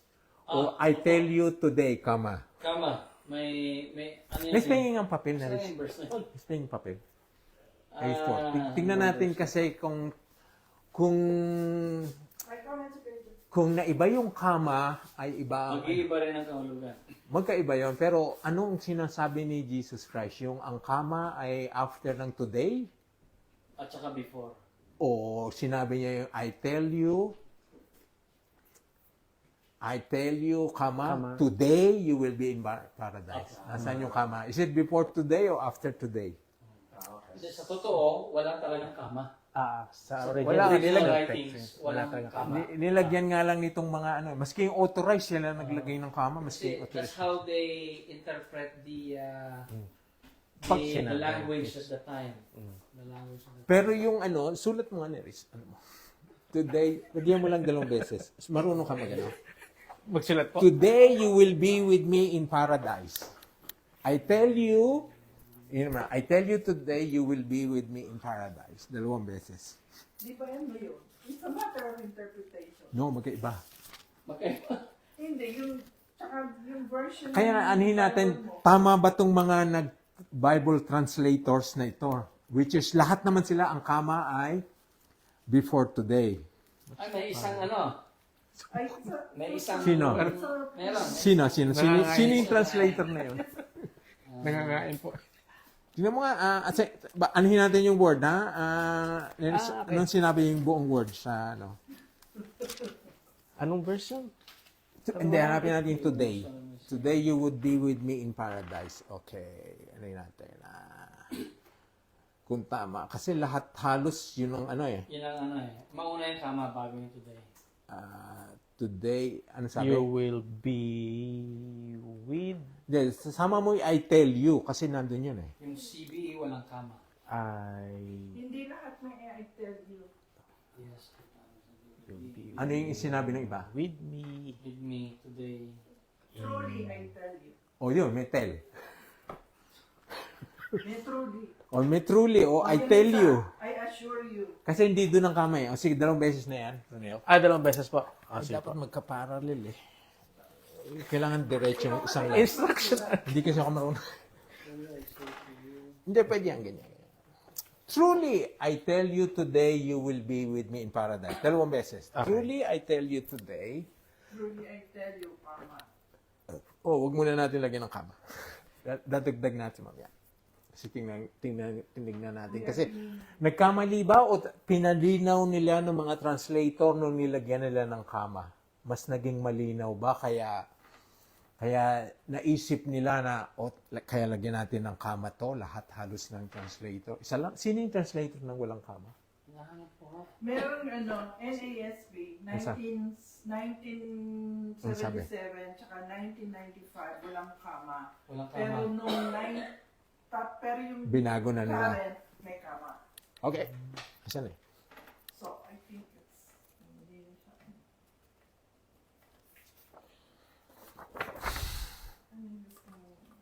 Ito na.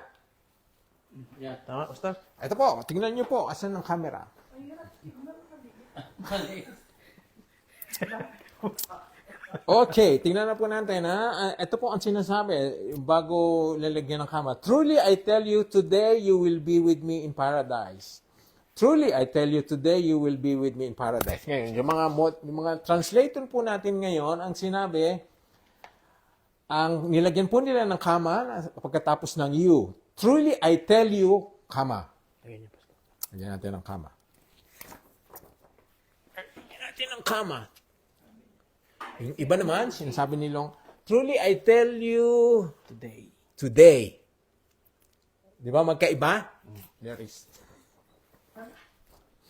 Truly I tell you, today you will be with me in paradise. Sabi naman nila, ito daw ang tama. Truly I tell you today, you will be with me in paradise. Sabi ni, ang kama daw talaga doon. Sa King James, verily I say unto thee, today shalt thou be with me in paradise. Yun nga, kamukha rin ito. Yung D, yung U.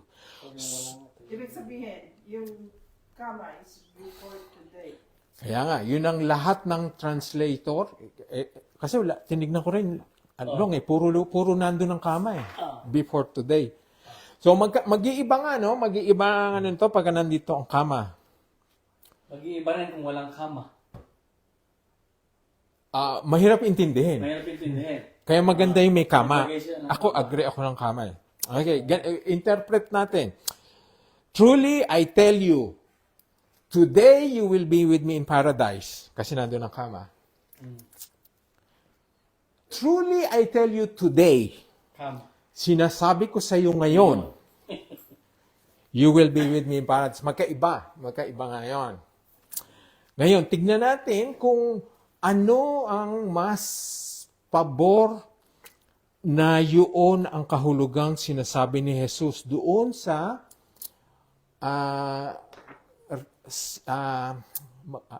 criminal na mamamatay na. Okay. Alin dito ang mas comforting? Ito, Pastor.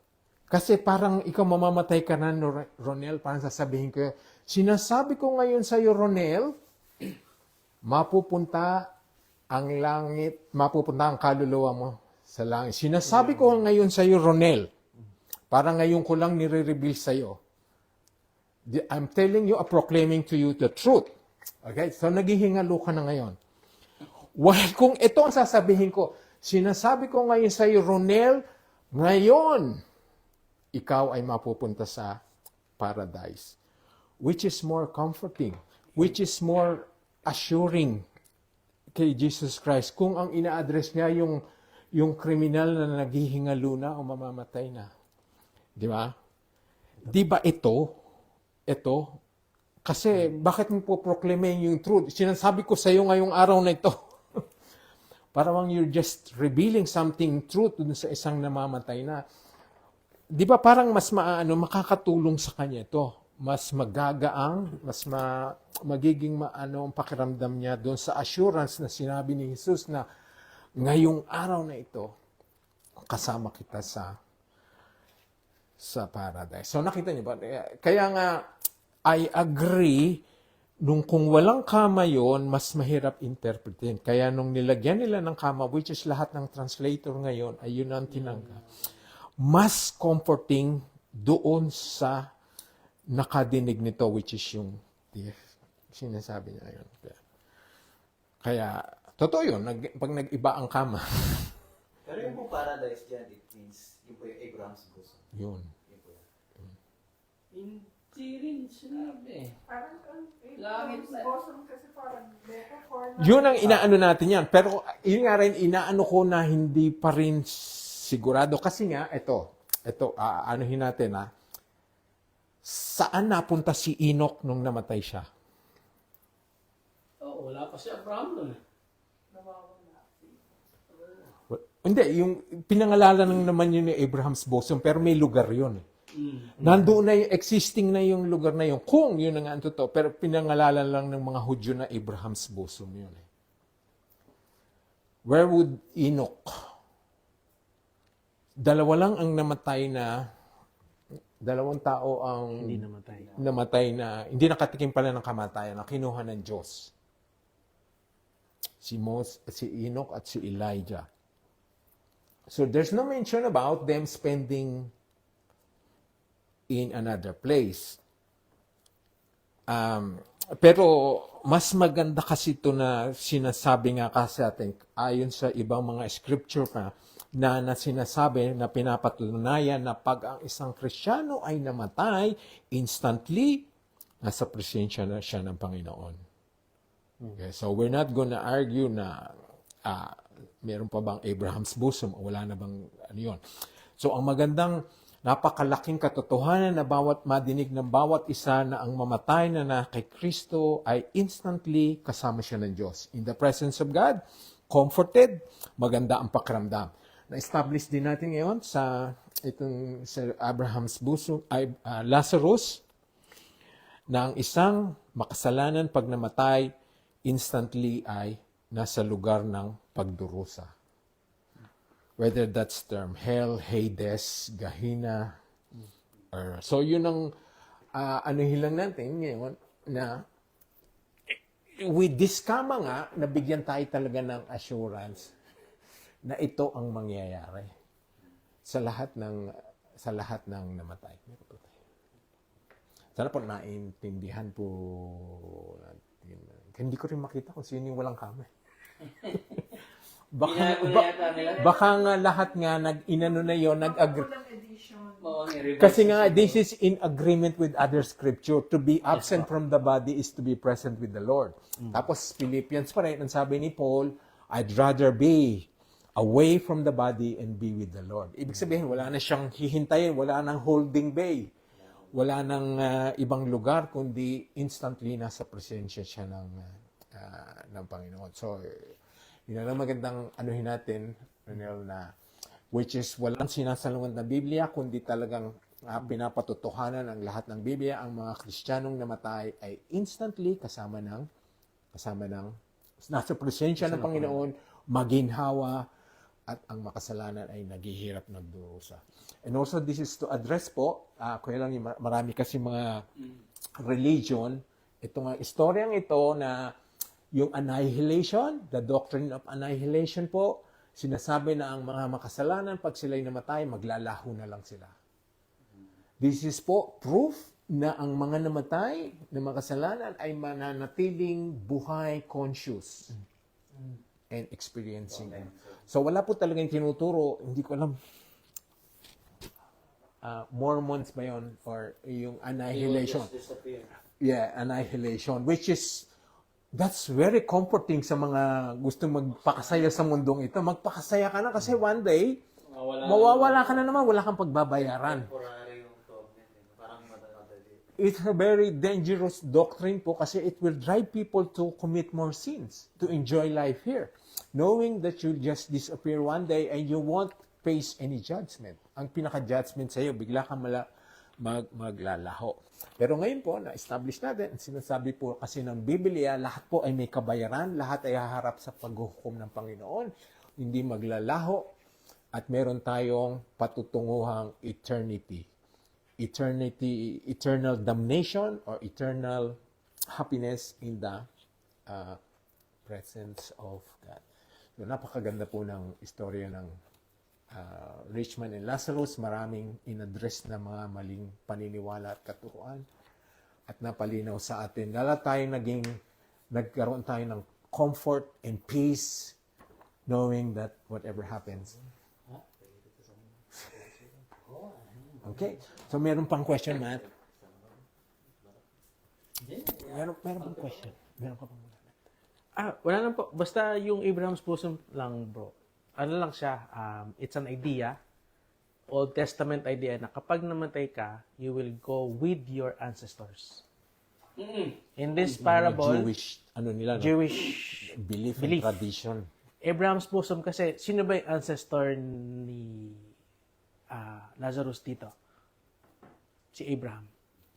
That's why he was comforted by his ancestor, who happens to be Abraham. Yung mahalaga yung Correct. comforted ka at nasa presence. Nasa present ka ng Panginoon. Napakalaking katotohanan. At saka nga yung proof nga ng Mount of Transfiguration, kung nasa Abraham's bosom pa sila, bakit nakalabas si Elijah at saka si Moses? So they're in the presence of God. Wala doon sa Abraham's bosom. Tsaka si Enoch na, tsaka si Elijah, saan sila nakita? Ang sabi po kasi, he was and then God took him. Kinuha siya ng Diyos. Yun lang ang pinakamaikling description. Ganon din si Elijah, kinuha siya ng Diyos. Di ba nandun na si Sino? yung dalawa? Si Enoch, tsaka si sa Transfiguration? nasa heaven na. Oo. Yun na nakakataka. Kasi nga naisip ko, nakalimutan ko, ang tatlong, according to the Bible, na may katawan at kaluluwa na nasa langit ay si Enoch, si Elijah, at si Jesus Christ. Everything else is kaluluwa pa lang. Lahat, ang katawan ng lahat ay nandito pa sa mundo. Sila Moses, sila King David, sila lahat yun. Ezekiel, si Isaiah, nandito mga katawan nila, ang kaluluwa nila ay nasa presensya na ng Panginoon. Pero kung isipin mo, tatlo ang may body and soul na nasa langit. Pero yun ba yung makakatulong sa atin din? Manatili pa tayo. Ikaw na. Pwedeng glorified body na. Naging glorified body talaga sila. Correct. Spiritual po. Kasi hindi sila tatagal dun no? Hindi sila talagang naging glorified body na sila. Kaya ngayon ang inaano natin, nandun na yung katawan nila. Si Enoch at si Elijah at si Jesus Christ. Everything else is soul. Salamat po sa inyo. Okay na po ako. Okay. Okay, so salamat po sana po naging malinaw, nakatulong sa ating malaki nung pong sinaliksik natin ang ating pong binasa ngayon. The rich man and Lazarus, marami pong nawala na sa ating gunita na pagdududa, pag-aalinlangan, at mga sinundan nating mga belief na itinuro sa atin. Pero ngayon po, naging malinaw po ang isang mananampalataya ay na moment po na iwanan ng buhay sa daigdig na ito ay doon na po siya, kasama siya ng Diyos, ang presensya ng Diyos. At isa pong malagim na katotohanan na hindi natin maiiwasan, na hindi mapapasinungalingan ng kahit sino, na ang mga namatay po na hindi ligtas, hindi mananampalataya ay na magsisimula na po na magdusa. Yan po ang malagim na tandaan po natin sa ating paniniwala na yan ang malinaw po na itinuturo ng Biblia na ating pong pinapaniwalaan. So maging kasiguruhan po sa atin na ang ating sitwasyon sa buhay na ito ay hindi nangangahulugan yun ang ating sitwasyon sa eternity. Kaya po kung naghihirap tayo ngayon, nagdurusa, dumaraan ng mga mabibigat na problema, maaaring pong isang yan ay temporary lang po. Kagaya ng nabasa natin kay Lazarus, pagkatapos naman po ay walang hangganang kaginhawahan. Di rin po nangangahulugan na umasa tayo sa kayamanan na binibigay ng mundong ito, na iyon po ay titignan natin, yun ay blessing ng Panginoon. Yun po ay acceptance sa buhay natin ng Panginoon. Hindi po nangangahulugan lagi yun. Nakikita po natin na sinabi ng Biblia na isang taong ligtas ay gumagawa ng kabutihan. Yun po ang ebidensya na isang tao ay nabago na born again na. Nag-uumpisa na siyang gumawa ng kabutihan. Nakikita po ang prutas na iyon. So, salamat po sa panguna ni Ronel at mga nandito po na nakatulong ang pagsasaliksik natin dito sa mga verses na ito. Kung meron po kayong tanong, kahit po natapos na, pwede nyo pang ipadala at pagpupursigihan natin na sagutin pa. Salamat, Matt. Salamat, Gino. Doon po sa mga nanood sa atin, kahit hindi po nagbigay ng tanong. Pagpalain po ang inyong pagsama, pag-join sa amin. Sa mga nandito po, salamat. Ang lahat po ng kapurihan ay sa ating Panginoong Jesus. Salamat in Jesus name. Oh, thank you po. Good night po. It's end.